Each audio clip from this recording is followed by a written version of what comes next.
أيها السيدات والسادة، السلام عليكم ورحمة الله وبركاته، وكل عام وأنتم بخير بمناسبة حلول شهر رمضان المبارك. إن شاء الله ينعاد عليكم بالخيرات والبركات وهداة البال. معكم عايدة جابر، معدة ومقدمة البرنامج، برنامج من وحي رمضان الذي أنتج خصيصا لهذه المناسبة العطرة، المناسبة المباركة.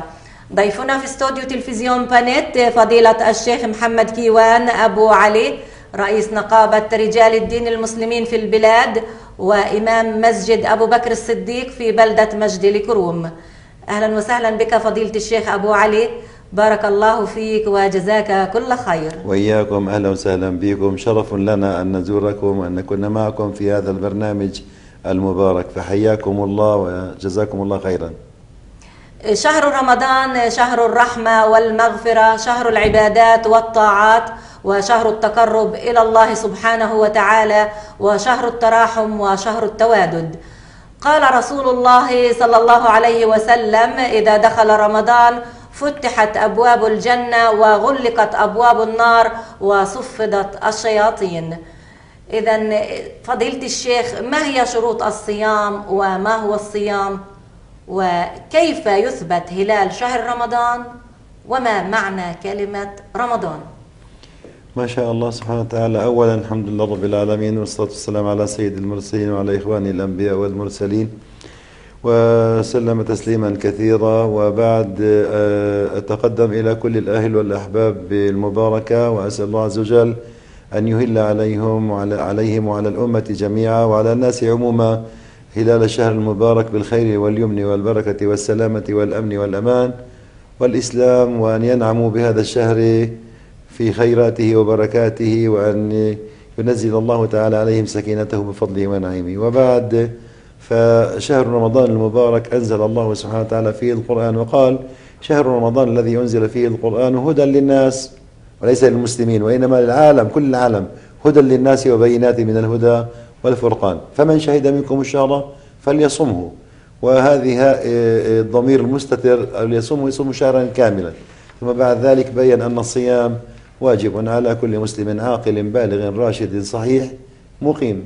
المسافر إذا كان سفره ما يزيد عن حدود السفر 81 كيلومتر فله الخيار أن يصوم أو أن لا يصوم، لكن الله عز وجل قال: وأن تصوموا خير لكم إن كنتم تعلمون. فالصيام بفضل الله سبحانه وتعالى مفروض على الأمة كما فرض على الذين من قبلنا. في الآية قال الله عز وجل: يا أيها الذين آمنوا كتب عليكم الصيام كما كتب على الذين من قبلكم لعلكم تتقون أياما معدودات. ثم بين بعد ذلك في الآية الثانية الشهر الكامل، شهر رمضان. فهذا بفضل الله. أما كلمة رمضان ومعنى رمضان: رمضان راء رحمة، وألف أمان، وراء رحمة، وميم مغفرة، وضاد ضمان، وألف أمان، ونون نور، نون نورانية. فزد على ذلك أن رمضان مشتق اللغة العربية مشتقات الرمض والرمضاء، بأنه حار وأنه يذيب كل الدهن ما في الجسد، وكذلك ثم أنه يرمض الذنوب رمضا، يذيب الذنوب كلها. ففي الحديث: من صام رمضان إيمانا واحتسابا غفر الله له ما تقدم من ذنبه. نعم، هذا بالله التوفيق. إذا ثبت هلال رمضان في جميع البلدان الإسلامية يجب على المسلمين الصيام، ولكن إذا لم يثبت في بعض البلدان ما العمل إذن؟ من المعروف أنه فلكيا للهلال مطالع، وقد يهل الهلال في بلدان في بلد ما، وقد لا، أو يتأخر في بلد ما. ومن المعروف أن أعرابيا دخل المدينة المنورة ذات يوم فوجد المسلمين صياما، فقال: يا رسول الله، قد رأينا الهلال بالأمس وأفطرنا. فقال صلى الله عليه وسلم: أفطروا، فإذا كان الغد نصلي لكم صلاة العيد. هكذا. فللهلال مطالع، وإذا طلع الهلال في قطر من الأقطار، خصوصا في الصيام، ورآه شهود عيان 2 على الأقل، لا يقوم بشاهد واحد وإنما بشهيدين عدولا، فوجب على الأمة كل الأمة أن تصوم، لأنه بدء الطاعة أفضل من نهايتها تركها. فإذا رأى الناس، رأى واحد من المسلمين هلال رمضان وجب على عفوا واحد من المسلمين أن يصوم المسلمون كلهم، وإذا رأوا هلال شوال يكون بشهيدين اثنين، لا يقبل بواحد، وإنما لأنه خروج من طاعة إلى تحلل من كل شيء. فلذلك إذا رؤي الهلال في قطر ما وجب على الأمة كل الأمة أن تصوم، لكن للأسف الشديد هناك بعض الخلافات نسأل الله أن لا تكون في هذه السنة، وإنما كان في من كان من قبل، يعني كانوا بعضهم يصوم وبعضهم يقول لا لم نرى الهلال، وكأنه هو الجمهورية وهو الكل. فهذا بدأ ينقرض والحمد لله رب العالمين، وبدأ المسلمون يتفقون على وحدة الصف ووحدة الكلمة ووحدة المطلع. كذلك الأمر اليوم عندنا علماء في فلسطين، عندنا علماء من علماء الفلكيين في بلادنا أيضا، الدكتور عصفور وغيره، يقومون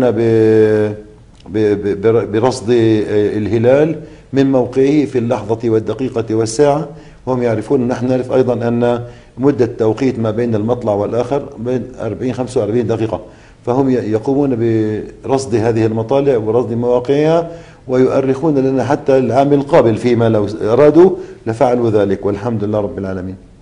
نعم. ما هو يوم الشك، أن نصوم أو لا نصوم؟ ما شاء الله سبحانه وتعالى، يوم الشك هو الذي يغم علينا في شهر شعبان، لم نستطيع أن ندرك هلال رمضان أو أن يأتي شاهد يقول رأيت الهلال.